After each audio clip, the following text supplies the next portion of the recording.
Masechet Zevaḥim, Daf Samech. On the previous daf, we mentioned the opinion of Rabbi Yehuda, who said that one can burn sacrifices on the floor of the azara. The inner parts, you don't have to put them on the mizbeach. The blood has to be sprinkled on the mizbeach, but the animal parts can be burnt on the floor.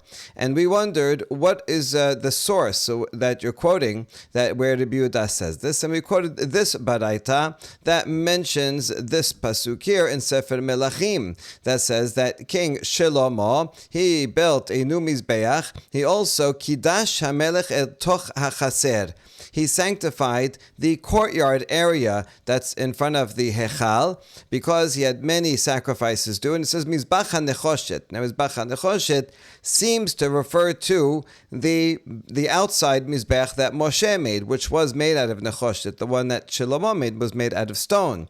And says that one was too small, and so he had to make a new one. And this sanctification of the courtyard, and this pasuk was then subject to a machloket. So it seems, according to Rabbi Yehuda, the mizbech was too small, and therefore, to burn all those 142,000 sacrifices, King Shlomo had to burn them on the floor of the courtyard, although you could sprinkle them all on the mizbeach. He sanctified the floor. That was Rabbi Yehuda. That led to a discussion about the dimensions of the outside mizbeach. And the summary of the dimensions are as follows. We know that the Torah says it's 5 by 5, and so Rabbi Yosef says that this is the mizbeach of Moshe.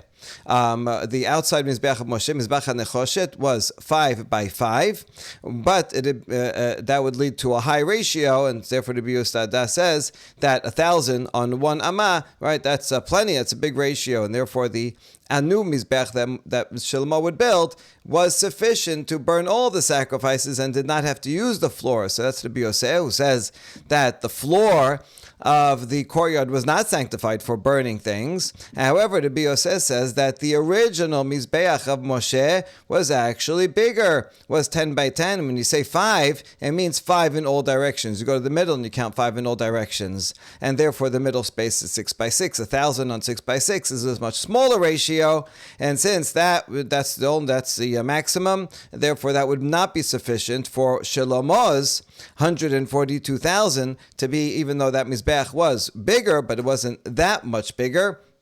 And that's why he needed the floor. Now, where did Rabbi Yehuda get the idea that the 5 by 5 that it says regarding the Mizbeach actually means 5 in all directions? And we saw yesterday that Rabbi Yehuda learns it from a Gezer HaShavah, from Shemot 27:1, which is about the Mizbeach that Moshe built, compared to, and it says the word Ravua there, and it says the same word Ravua in Yechezkel, describing a future Mizbeach, and over there it has to mean in all directions, as we've already proven. Good. So that's how we know the source for Rabbi Yehuda. But now we have a tradition that there should be a Gezer HaShavah to this word Rabua that's said in Sefer Shemot. Generally, when you have a Gezer HaShavah, it must be that there's a tradition that you're going to use this word for a Gezer HaShavah. So now we ask, this is where we begin. Rabbi Yosef ki gamar Gezer HaShavah begobhahu degamir. Rabbi Yosef also has to use this Gezer HaShavah, but he will use it for the height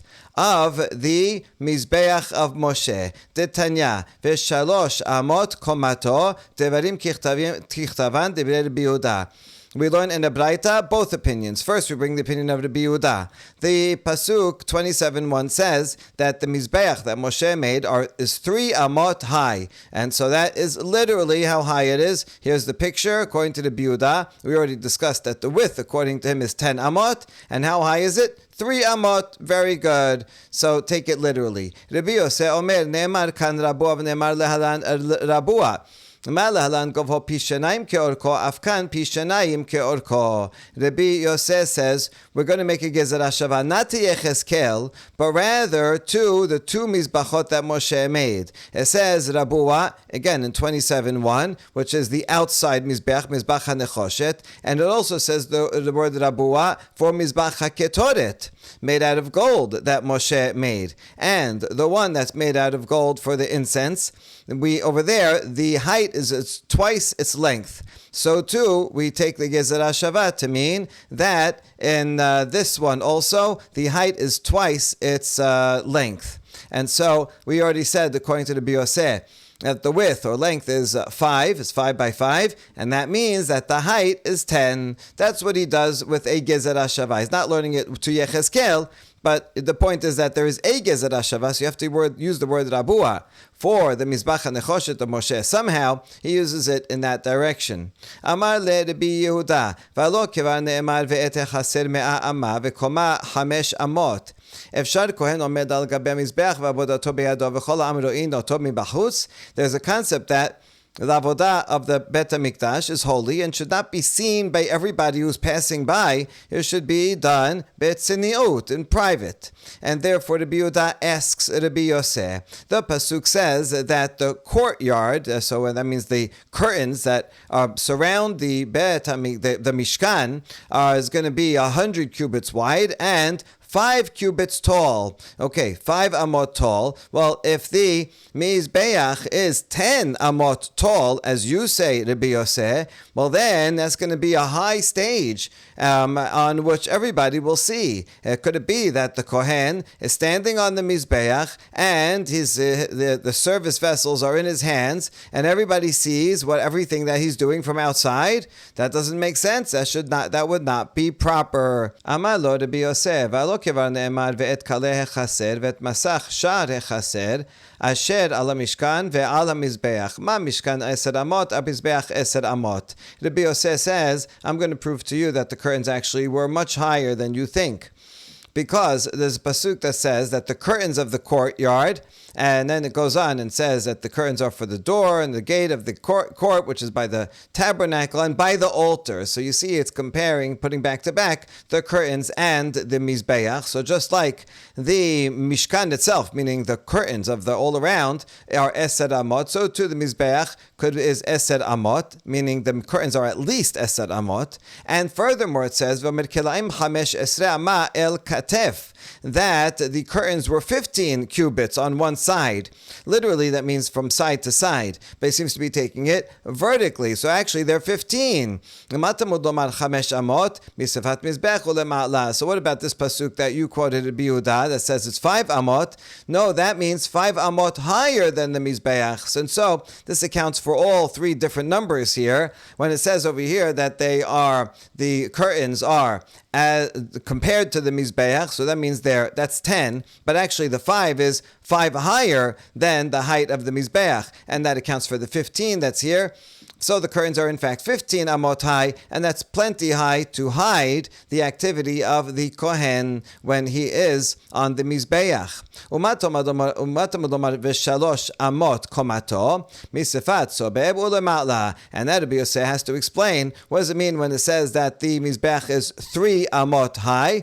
3 amot high is not the total height, which is what Rabbi Yehuda said, but rather the height above this area from the sovev. The Mizbeach that Moshe made did not have a full sovev, a ledge that he could walk around, but rather it just had a band. And so that band, from that band and to the top, was 3 amot. That's what the 3 amot is referring to. Now we're going to go back and forth explaining how each side fills in the details for the other. Rabbi Yehuda, when he said that the Gezerah Shava Rabua, he used that to learn the width of the Mishkan, of the Mizbeach, and he compared the Mizbeach to the outside Mizbeach of Moshe to the word Ravua that said in Yechezkel. So he learned it for the width, not for the height. Now, according to the Yehuda, still the Kohen would be seen because the Mizbeach is 3 high, and according to him, he said the curtains are only 5 high. That's not much higher, and so it would still be easy to see right over that. Okay, it's true, you can see the Kohen, but the things that he's holding in his hand you won't be able to see because you can see his head, but his hands are lower down. And so the 5 amot, that's 2 amot higher, than the bottom, than the top of the mizbeach.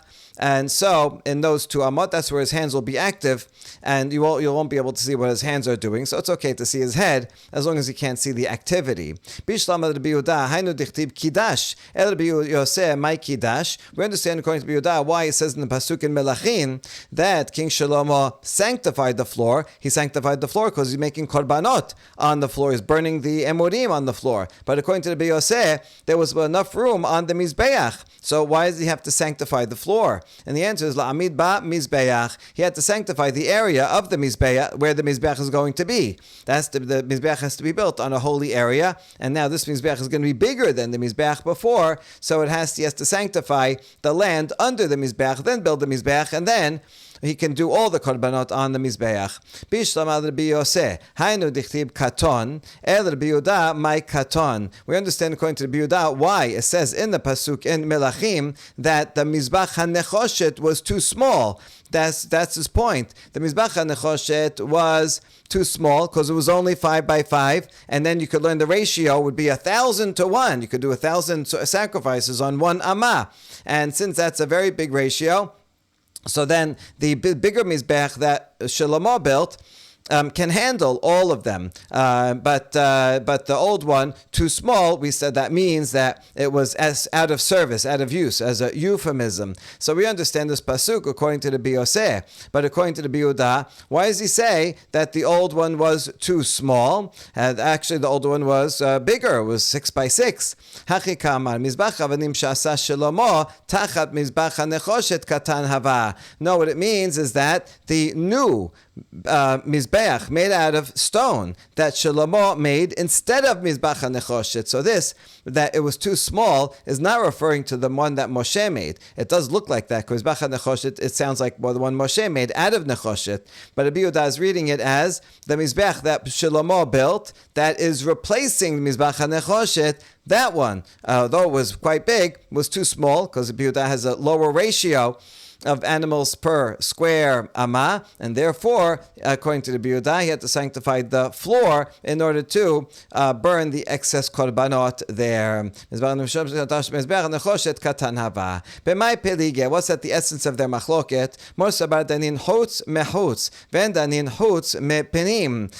The difference between them is that according to the Yehuda, one should compare an outside mizbeach to an outside mizbeach, and so that would mean the one that Shlomo, the outside mizbeach of Moshe, that says in Sefer Shemot, Rabua, and the one that Yechezkel is describing, where it also says Rabua. Both of them are describing the outside mizbeach, and rather than make a gezerah shava from the outside mizbeach to an inside mizbeach haketoret.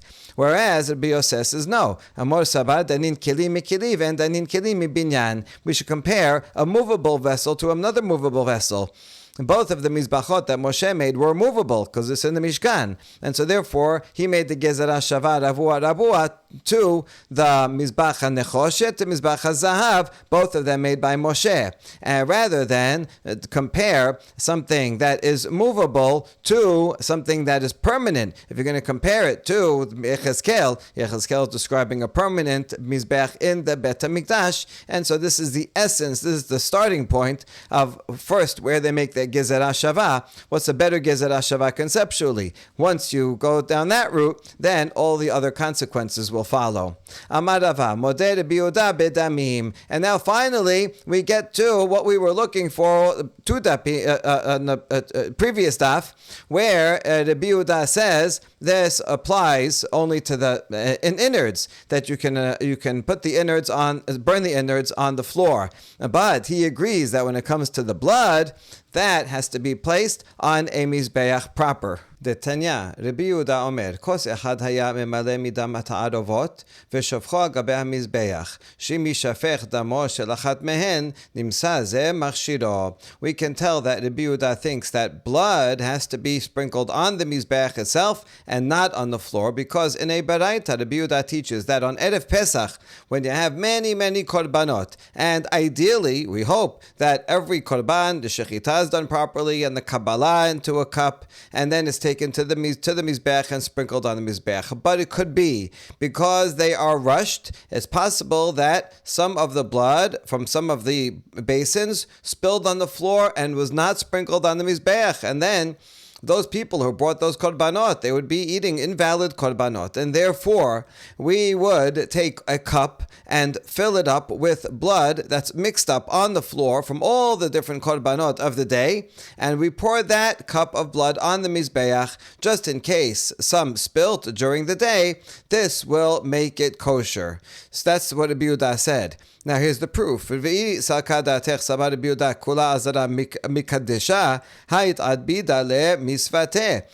you think that according to the Yehuda, the entire floor of the courtyard area is holy and can be a place for the blood, that you can sprinkle the blood on the floor and not on the Mizbeach, well then you wouldn't have to put it in a cup and put it on the Mizbeach. The mitzvah is already done.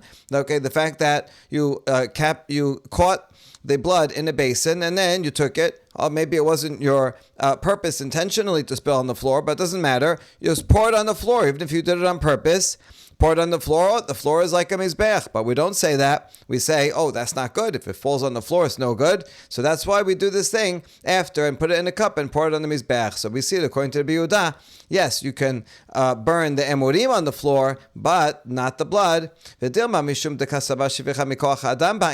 No, maybe he thinks that the pouring of the blood has to be from the strength of a person. It can't just be that it fell and gravity just pulled it down. You have to actually throw it onto the mizbeach. And that's why, if he threw it onto the floor, then it would be okay. But he didn't. He fell, so he has to throw it onto the mizbeach from the cup.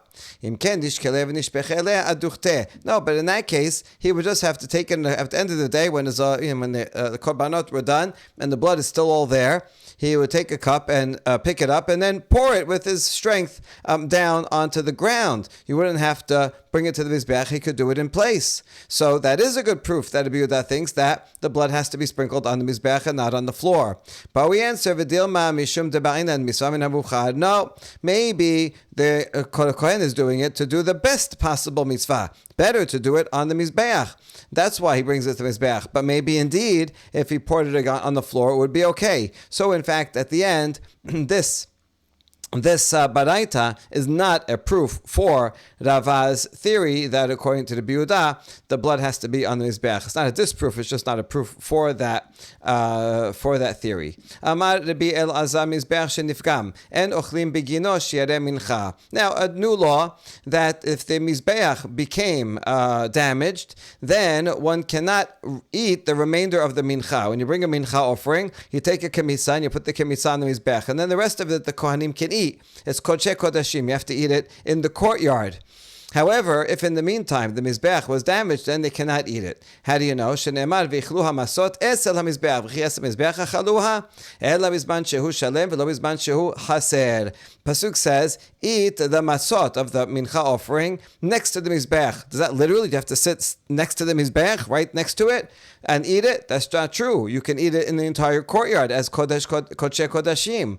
Rather, it means when the mizbeach is full, is complete, that's when you can eat it. But if it's damaged, then you cannot eat it. Now we have a source for this law regarding korban mincha. How about kodesh kodashim? The parts that the kohanim eat, like a korban hatat, that they can eat the parts of it. How do you know that they can eat it? Only when the mizbech is intact and not if it's damaged. Talmud Omar kodesh kadashim. That continuation of that pasuk that we just cited says kodesh kodashim, which means that korban mincha is kodesh kodashim, and therefore, just like this law applies to mincha, it applies to other kodesh kodashim also. You can only eat when the mizbeach is whole. Kodashim kaliminayin. How about lesser sanctity, like shelamim? That's also true that whoever eats it, here anybody could eat it, bikadusha. betahara, but only if the mizbeach is intact. Amar Abaye atya miderasha de Rabbi Yosef de Tanya. Rabbi Yosef omer shelosha devarim mishum shelosha zekanim v'zeh had mehem. We can learn this from the derasha of Rabbi Yosef, who learned three things from three different elders. This was one of them, so we're going to mention this one that's relevant. Rabbi Ishmael omer yachol yale adam maaser shel Yerushalayim v'Yochelena bizman hazeh. Rabbi Ishmael wondered, nowadays, when there's no Bet HaMikdash, a farmer has Maaser Sheni. In those years of the Shemitah, he separates Maaser Sheni, which the farmer himself brings to Yerushalayim and can eat there in Yerushalayim as long as he's tahor. Vedinhu. So why not do it nowadays? Even if there's no Bet HaMikdash and no Mizbeach, Maaser Sheni, you don't have to put. It's not a sacrifice. You don't have to give it to a kohen. You don't have to bring it to the Bet HaMikdash. You just have to bring it to Yerushalayim and eat it there. You could share it with whoever you want. ודין הוא בכור טעון הבאת מקום בעשר טעון הבאת מקום. מה בכור אינו אלא בפני הבית, אף מעשר אינו אלא בפני הבית. We will learn it by comparison to a bechor. A bechor has to also be brought to Yerushalayim, and maaser sheni also has to be brought to Yerushalayim. Just like bechor cannot be done nowadays only if there is a Bet HaMikdash, because a bechor is a sacrifice. So too maaser cannot be done without the Bet HaMikdash. That's a comparison. But we reject the comparison. You can't compare maaser sheni to a bechor, because a bechor is an animal sacrifice where you have to sprinkle the blood on the mizbech and burn the sacrificial parts on the mizbech. You don't have to do it for maaser sheni, so it's easily said that bechor cannot be done without a Bet HaMikdash, but maybe maaser sheni can be eaten anytime in Yerushalayim, even after Bet HaMikdash is destroyed. So we'll try again another comparison. Bikurim yochichu, maybe bikurim, which does not have to be sacrificed upon the altar, and yet we do not bring bikurim when there's no Bet HaMikdash. And so we'll compare bikurim to maaser sheni. Maaser sheni also you can't bring without a Bet HaMikdash. But we reject this comparison too. Bikurim sheken tonin hanacha. Bikurim has to be placed alongside the altar. You give it to the kohen who places it near the altar. So that means you need a mizbeach to be there. Otherwise you can't do it. That's not true for maaser sheni, where you don't need to do anything in the Bet HaMikdash for maaser sheni. So we still don't have a source. Talmud Omar Bishmael concludes, Va'abetem shama olotechem ve'gomer. We're quoting this pasuk here. It says, you will bring there, the place that Hashem will choose, which ends up being Yerushalayim, olotechem, vezibchechem, vet maserotechem, vet trumat yidchem, v'nidbechem, v'nidbotechem, u'bchorot bekarchem v'sonechem. You see how it compares Maaser, that's Maaser Sheni, that's brought to Yerushalayim, to Bechor and everything else. So we see that Maaser is the same as Bechor. Just like Ma Bechor eno ela bifnei habayit, af Maaser eno ela bifnei habayit. So now we learn from a Hekesh, because they're juxtaposed in the pasuk. We're not just learning from a logical comparison, which we rejected because they're not the same. But makish maaser lebechor, but in the pasuk, since they're mentioned alongside each other, now we can learn that just like bechor can only be brought when the Bet HaMikdash is up, so to maaser sheni can only be brought when the Bet HaMikdash is up. We ask, v'nehadar dina v'neteh b'mhasad. Wait, why do you need a hekesh? Why not bring it from two things together? Take bechor and bikurim, and both of those can only be done when there's a Bet HaMikdash. So too, just learned by logic that maaser sheni is also can only be in the Bet HaMikdash. No, that we reject because mishum de'ikal mifrach malesad hashaveh shebahen sheken yesh bahen sad mizbeach. Bechor and bikurim have a common denominator that they both have to be brought to the altar, whereas maaser sheni does not have to be brought to the mizbech, and that's why we cannot learn it just by a logical comparison. We can only learn it from a hekesh. Mai kasabad. And now we ask about the assumptions behind Rabbi Ishmael's argument. I kasabad kiddusha rishona kiddusha l'sha'ata v'kiddusha l'atid labo afilu bechor nameh. If he thinks that the consecration of the Bet HaMikdash originally is permanent, is for that time and it's permanent for the future, then even a bechor should be able to be brought nowadays, even when the Bet HaMikdash is destroyed, because since when it was first consecrated, that area becomes holy. Therefore, you can just go and build a mizbeach there and bring the blood of the bechor and the parts that have to be sacrificed, and then the Kohanim can eat the rest of it. So you can bring a Bechor anytime, because the holiness of that space is consecrated forever. Therefore, you can build a Mizbeach anytime. It's not dependent on the Bet HaMikdash existing. But that's obviously not true, because he was assuming the whole time that Bechor you cannot bring nowadays. And if he thinks that the consecration of the Bet HaMikdash is not forever, then the wording here doesn't make sense. And in fact, if we look at the manuscripts, we'll see that in the manuscripts over here, these 3 lines, it says, whereas these last couple of lines is the printed edition. All these manuscripts say Maaser. Okay, so that Tosafot brings us also, and so that makes more sense. If he says that, Rabbi Yishmael thinks that the consecration of Bet HaMikdash is not forever, then even Maaser Sheni would not be able to be brought, because you have to bring it to the place Hashem will choose, and now it's not a consecrated place, and so then obviously you wouldn't even need a source for Maaser Sheni that it cannot be brought nowadays. Ravina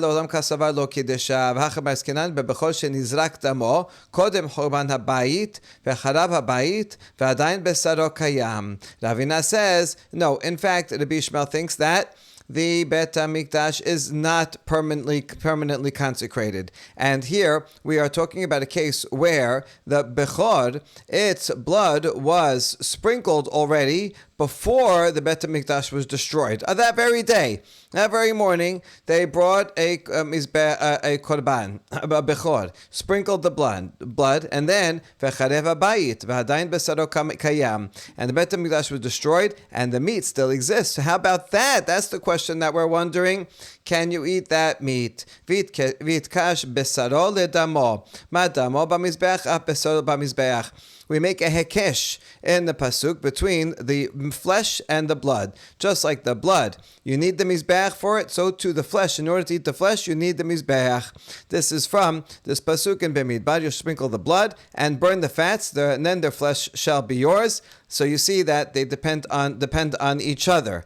And so from that we know that Bechor in such a case, right on that dividing line, Bet HaMikdash was up. Once it's destroyed, that's it. The area is not holy anymore. So definitely couldn't be brought after that, but you might think that it could be brought, that you could still eat the meat if the blood was sprinkled before while the Bet HaMikdash was up, and this Kekesh teaches me not so. And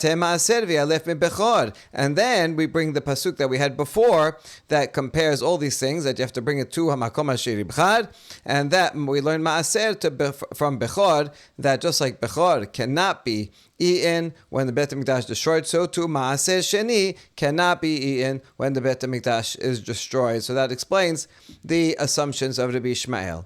Now we ask, this is 2 hekeshes in a row, because the first one was from this pasuk in Bemidbar, and then the previous one was from the pasuk in Devarim over here. So that's 2 hekeshes in a row. You can't learn something like that. And the answer is Maaser Dagan Holinhu. No, the thing that we're learning too is about Maaser, and Maaser actually is not sacred. You're allowed to do Hekesh after Hekesh when it comes to non-sacred things. You can double up on derivations if it's not sacred. The only problem is only if it's a Korban, only Kodashim. So this is not Kodesh, although you have to bring it in and eat it in Yerushalayim. The food itself is not holy. So therefore, it's valid to bring a double hekesh. That's okay if you define it based on the result of what you are learning too, and that's the end result is regarding Maaser Sheni, since that is not Kodesh, so therefore you can apply the double derivation rule. But there's another opinion, that we go by the source, and the source here is Bechor, which is Kodesh. And so then, since the source is Kodesh, you cannot use a double derivation. So then what we say according to that? And the answer is Damo Basar Chadami Letahi. Really, the law of the blood and the flesh of the Bechor is all one law. There's not 2 hekeshim. That's all one law, so there's only one hekesh from Bechor to Maaser Sheni, and therefore, that's since it's only one Hekesh, that's valid even in Kodashim. This is the source from which we can learn that Kodashim Kalim, like Bechor, one cannot eat the flesh of the Bechor when the Mizbeach is not intact. That's the source that we're looking for, and so now we've completed that proof. Baruch Adonai Le'olam, Amen ve'amen.